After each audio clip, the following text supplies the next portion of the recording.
எல்லாரும் எப்படி இருக்கீங்க? வெல்கம் டு அனிதீப்சி லைஃப் ஸ்டைல். 2 நாளாவே இளநீ குடிக்கணும் போல இருக்குன்னு பாப்பா சொல்லிக்கிட்டே இருந்தா. இன்னைக்கு வாங்கி குடுக்கலான்னு கடைக்கு கூப்பிட்டு வந்தாச்சு. காலையில ஒரு 10:30 மணிக்கெல்லாம். இவங்க 2 பேரும் அங்கேயே வெட்டி வாங்கி இளநீ குடிச்சிட்டு இருந்தாங்க. அந்த கேப்ல அந்த சைடு கொஞ்சம் ஸ்ட்ரீட் சைடுல இந்த காய்கறி இதெல்லாம் போட்டிருந்தாங்க. கிராமத்துக்காரங்க கொண்டு வந்து விப்பாங்க. அதெல்லாம் பார்க்கலாம் அப்படி சொல்லிட்டு சும்மா பார்த்தேன். ஆனா பார்த்தா ஏதாச்சும் வாங்கணும் போல தோணும்ல. கையோட கொஞ்சம் வாங்கிட்டு வந்தாச்சு. என்னென்ன வாங்கினேன் அப்படின்னா, புளி பார்க்கவே நல்லா ஃப்ரெஷ்ஷா இருந்துச்சு. புது புளியா வேற இருந்துச்சு. இது ஒரே மரத்து புளி. நாங்களே ஓடெல்லாம் எடுத்து நல்லா இடிச்சு விதையெல்லாம் நீக்கி தான்ப்பா விக்கிறோம். புளி நல்லாயிருக்கும். நீ குழம்புக்குலாம் கொஞ்சமா போட்டு வச்சாலே நல்ல புளிப்பா இருக்கும். நீ நம்பி வாங்கி பாரு அப்படி சொன்னாங்க. நானும் ஒரு 1/2 கிலோ அளவுக்கு வாங்கியிருக்கேன். பார்க்கலாம் புளி எப்படி இருக்குன்னு. ஃபேஸ் பேக் ஏதாச்சும் அரைச்சிக்கலாம் அப்படின்னு ஆவாரம் பூ வித்தாங்க. அது வாங்கியிருக்கேன். கொண்டு வந்து விக்கிறவங்களே இந்த மாரி நல்லா காய வச்சு கொண்டு வந்து விக்கிறாங்க. அதனால காய வைக்கிற வேலையும் மிச்சம். ஃப்ரெஷ்ஷான பூ எதுவும் கிடைக்கல. அதனால ஆவாரம் பூ வாங்கிட்டு, அப்புறம் முடக்கத்தான் கீரை, வாழைப்பூ இதெல்லாம் வாங்கியிருக்கேன். சீசன் டயத்திலே இதெல்லாம் சாப்பிட்டு நல்லா என்ஜாய் பண்ணிக்க வேண்டியது தான். அதுக்கப்புறம் நினச்சா கூட கிடைக்காது. இந்த சின்ன இழந்த பழத்தோட டேஸ்ட் நல்ல புளிப்பு, இனிப்புமா எனக்கு ரொம்பவுமே பிடிக்கும். பார்த்த உடனே எனக்கு டெம்ப்ட் ஆயிருச்சு. எப்படி வாங்காம வர்றது? அது ஒரு பார்சல் வாங்கிட்டு, அதுக்கப்புறம் சப்போட்டா வாங்கியிருக்கேன். வெஜிடபிள்ஸ்லாம் நான் பெரிய லெவல்ல எதுவுமே வாங்கல. கத்திரிக்காய் மட்டும் நல்லா இருந்துச்சு அப்படின்னு கத்திரிக்காய் வாங்கியிருக்கேன். அப்புறம் இஞ்சி, ஆ கீரை அவ்வளோதான். இளநீ இவங்க 2 பேரும் அங்கேயே வெட்டி வாங்கி குடிச்சாங்க. நான் இந்த காய்கறி வாங்க வந்துட்டேனே, அதனால இளநீ குடிக்க டைம் இல்ல. அதனால எனக்கு மட்டும் ஒரு இளநீ லைட்டா மேல செதுக்கி வீட்ல போய் கட் பண்ணி குடிச்சுக்கலான்னு வாங்கிட்டு வந்தாச்சு. மொச்சக்காய் சீசன் வந்துருச்சு. இந்த பச்சை மொச்சை நல்லாருக்கும். அதனால அது ஒரு 1/4 கிலோ. ஆனா ரேட் அதிகம் தான். இங்க 1/4 கிலோ ரூ. 40 அந்த மாரி விக்கிறாங்க. அப்புறம் பச்சை பட்டாணி நல்லா ஃப்ரெஷ்ஷா இருந்தனால பச்சை பட்டாணி வாங்கியிருக்கேன்.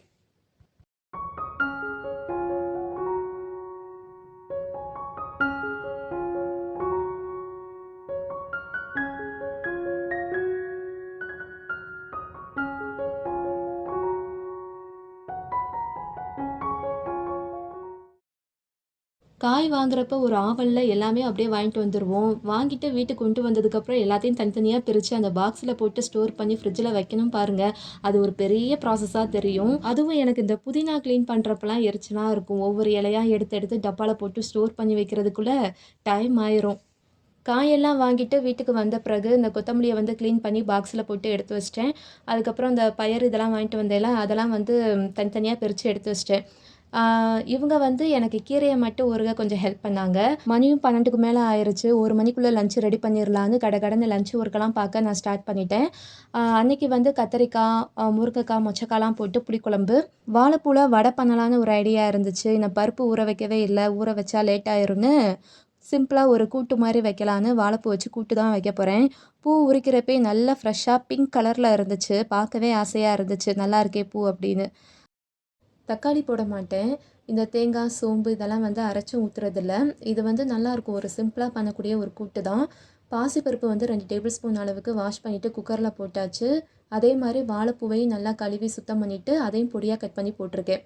தேவையான அளவுக்கு உப்பு, மஞ்சள் தூள் 1 பிஞ்ச் அளவுக்கு போட்டிருக்கேன். அப்புறம் 1/4 கப் அளவுக்கு தண்ணி. இதெல்லாம் ஊத்தி நல்லா கலந்துட்டு, குக்கர் மூடி போட்டு லாக் பண்ணிட்டு 2 விசில் மீடியம் ஃப்ளேம்ல வச்சாலே போதும். நல்லா சாஃப்ட்டா குக் ஆகி வந்துரும். இது ஒரு பக்கம் வேகட்டும். அந்த கேப்ல நான் புளி ஊற போட்டு கரைச்சி எடுத்துக்கிறேன் குழம்புக்கு.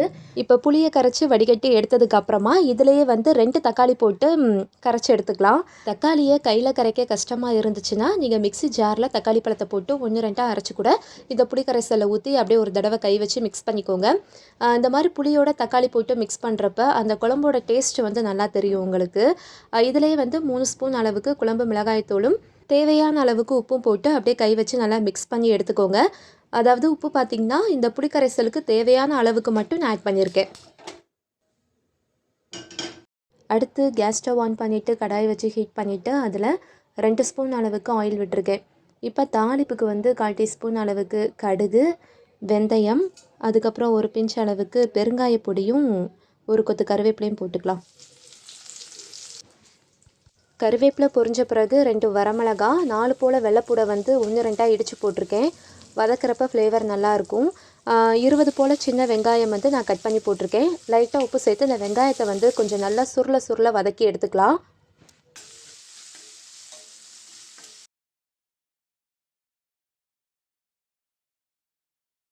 வெங்காயம் நல்லா வதங்கி சுருங்கி வந்திருக்கு. இதில் வந்து நம்ம விருப்பமான காய்கறிலாம் ஆட் பண்ணிக்கலாம். நான் இன்றைக்கி வந்து 2 கத்திரிக்காய் கட் பண்ணி போட்டிருக்கேன். அப்புறம் ஒரு 4 பீஸ் அளவுக்கு முருங்கைக்காய். இதுக்கு தேவையான அளவுக்கு மட்டும் உப்பு, 1/4 டீஸ்பூன் அளவுக்கு மிளகாய் தூளும் மஞ்சள் தூளும் போட்டு இதெல்லாம் நல்லா அந்த காயோட ஒன்று சேர அளவுக்கு அப்படியே மிக்ஸ் பண்ணி விட்டால் போதும். கத்தரிக்காய், முருங்கைக்காய் மாதிரியே நம்ம உருளைக்கிழங்கு ஆட் பண்ணிக்கலாம். மாங்காய் வெட்டி போடலாம். இந்த கருவாடு வந்து உங்களுக்கு போட விருப்பம் இருந்தால் கொஞ்சமாக கருவாடு கூட நல்லா க்ளீன் பண்ணிவிட்டு போடலாம். இப்போ மொச்சப்பயிரை நல்லா கழுவிட்டு இந்த காய் கூட ஒன்றா போட்டு 1 நிமிஷத்துக்கு வந்து கலந்து விட்டுறலாம். இப்போ கரைச்ச புளி தக்காளி கரைசலை இதில் ஊற்றிட்டு குழம்புக்கு தேவையான அளவுக்கு தண்ணியும் ஊற்றி ஒரு தடவை கலந்து விட்டுறலாம். அவ்வளோதான். இது வந்து அப்படியே லைட்டாக நுரக்கட்டி வரட்டும். அதுக்கப்புறம் மூடி போட்டு இந்த காய் பயிரெல்லாம் வேக விட்டுறலாம்.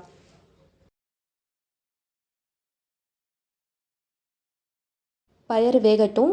எப்படியும் இந்த மொச்சப்பயிறு வந்து வெந்து வர ஒரு 10 நிமிஷம் கிட்ட ஆகும். அதுக்குள்ளே நான் குக்கரில் போட்ட வாழைப்பூ வந்து நல்லா வெந்துருச்சு. அந்த வெந்த வாழைப்பூவை வந்து தாளித்து விட போகிறேன். கடாயில் கொஞ்சம் எண்ணெய் விட்டு ஹீட் பண்ணிவிட்டு தாளிப்புக்கு 1/4 டீஸ்பூன் அளவுக்கு கடுகு, ஜீரகம், ஒரு கொத்து கருவேப்பிலலாம் போட்டு பொரிய விட்டாச்சு. ஒரு சிட்டிகை அளவுக்கு பெருங்காயப்பொடி, 4 பூண்டு பல்ல இடித்து போட்டிருக்கேன். 2 வரமிளகா காரத்துக்கு கிள்ளி போட்டிருக்கேன். ஒரு 7, 8 சின்ன வெங்காயத்தை நீள்வாக்கில் கட் பண்ணி போட்டு பொன்னிறமாக வதக்கிட்டு இப்போ வேக வச்ச வாழைப்பூ இருக்குது பார்த்தீங்களா, அது நல்லா குலைவாக இந்த மாதிரி வெந்திருக்கும். பருப்பு வந்து கண்ணுக்கே தெரியாது, நல்லா ஒரு மசியல் மாதிரி இருக்கும். இப்போ வேக வச்ச வாழைப்பூவை இந்த கடாயில் போட்டதுக்கப்புறமா அதுக்கு தேவையான அளவுக்கு உப்பு, ஒரு சிட்டிகை அளவுக்கு மிளகு பொடியெல்லாம் போட்டு நல்லா கலந்துட்டு அப்படியே அடுப்பு ஆஃப் பண்ணிடுவேன். ஃபைனலாக வந்து ஃப்ரெஷ்ஷான தேங்காய் துருவல் ஒரு 1/4 கை அளவுக்கு போட்டு மிக்ஸ் பண்ணிட்டோம் அப்படின்னா இந்த வாழைப்பூ கூட்டு சூப்பராக ரெடி ஆயிரும். இந்த கூட்டு நான் ஒரு வேளைக்கு தான் வச்சுருக்கேன். இது அப்படியே வந்து காலியாயிரும். சாதத்தில் பார்த்திங்கன்னா கொஞ்சமாக நெய் விட்டு இந்த கூட்டை போட்டு அப்படியே பிரட்டி சாப்பிட்ருவாங்க. இதுவே பொரியல் அப்படின்னா அது கொஞ்சம் கொஞ்சம் சாப்பிட்டு அப்படியே மிச்சமாக கிடக்கும். 10 நிமிஷம் கழித்து குழம்புல போட்ட மொச்சப்பயிறு நல்லாவே வெந்து வந்திருக்கு. இப்போ லாஸ்ட்டாக வந்து தேங்காய் தான் அரைச்சி ஊற்றி இறக்க போகிறேன். அதுக்கு வந்து மிக்ஸி ஜாரில் 2 சில்லு அளவுக்கு தேங்காயை பொடியாக கட் பண்ணி போட்டு 2 சின்ன வெங்காயம், கொஞ்சம் சீரகம், சோம்பு, அவ்வளோதான். இதை மட்டும் தண்ணி விட்டு நல்லா பேஸ்ட்டாக அரைச்சி எடுத்துகிட்டு இந்த குழம்புல வந்து ஊற்றிக்கலாம். நல்லா கலந்து விட்டுட்டு உப்பு வந்து கரெக்டாக இருக்கான்னு செக் பண்ணிக்கோங்க. உப்பு பத்தலை அப்படின்னா மேற்கொண்டு உப்பு போட்டு நல்லா அட்ஜஸ்ட் பண்ணிக்கோங்க. எனக்கு கூட உப்பு பத்தலை, அதனால் கொஞ்சம் வந்து உப்பு போட்டு நல்லா கலந்துட்டு மூடி போட்டு க்ளோஸ் பண்ணிடலாம். 1 நிமிஷத்துக்கு வந்து அப்படியே இருக்கட்டும். ஃபைனலாக வந்து இந்த தேங்காய், சோம்பு, சீரகம்லாம் அரைச்சி ஊற்றிருக்கோம்ல, அதோட ராஸ்மெல் போனதுக்கப்புறமா திறந்து பார்த்தோம் அப்படின்னா குழம்பு பார்க்க இப்படி தான் இருக்கும் இதோட டெக்ஸ்சர். இது வந்து நல்லா சூடான சாதம், இட்லிக்கு, தோசைக்கெலாம் ஊற்றி சாப்பிட்டா நல்லாயிருக்கும்.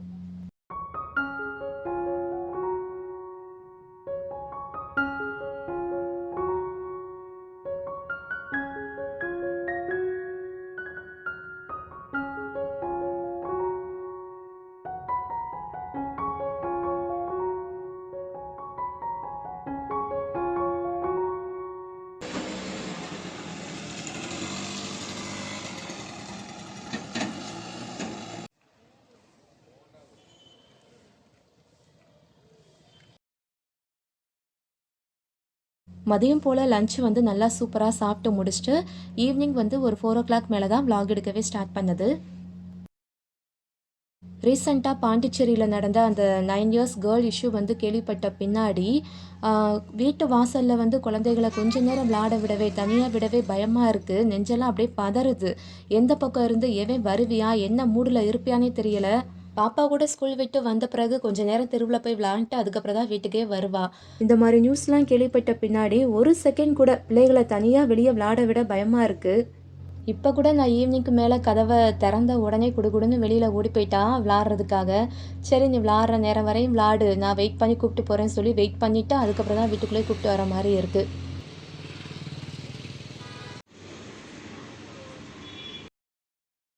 அன்னைக்கு சிவராத்திரி வீட்டில் இருந்து ஒரு 10:30க்கு மேலே கிளம்பி கோயிலுக்கு வந்து போனோம்.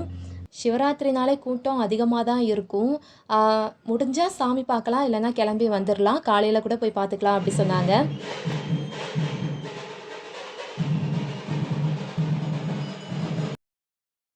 கோவிலுக்கு வந்த பிறகு பார்த்தா கூட்டம் அப்படியே லைன் கட்டி எக்கு தப்பா எங்கெங்கேயோ போகுது. கண்டிப்பாக அந்த லைனில் வந்து அதுவும் பாப்பா வச்சுக்கிட்டு சாமி பார்க்குறது ரொம்ப ரொம்ப கஷ்டம்னு நாங்கள் கிளம்பிட்டோம். வெளியில் வந்து காவடி ஆட்டம் போட்டிருந்தாங்க, அதை மட்டும் பார்த்துட்டு அப்படியே கிளம்பியாச்சு. இந்த விலாக் இதோட முடியுது. இந்த விலாக் வந்து உங்களுக்கு பிடிச்சிருந்தா குட்டியாக மறக்காமல் ஒரு லைக் கொடுத்துட்டு பாருங்கள். நெக்ஸ்ட் விலாகில் பார்க்கலாம். Tata, bye bye.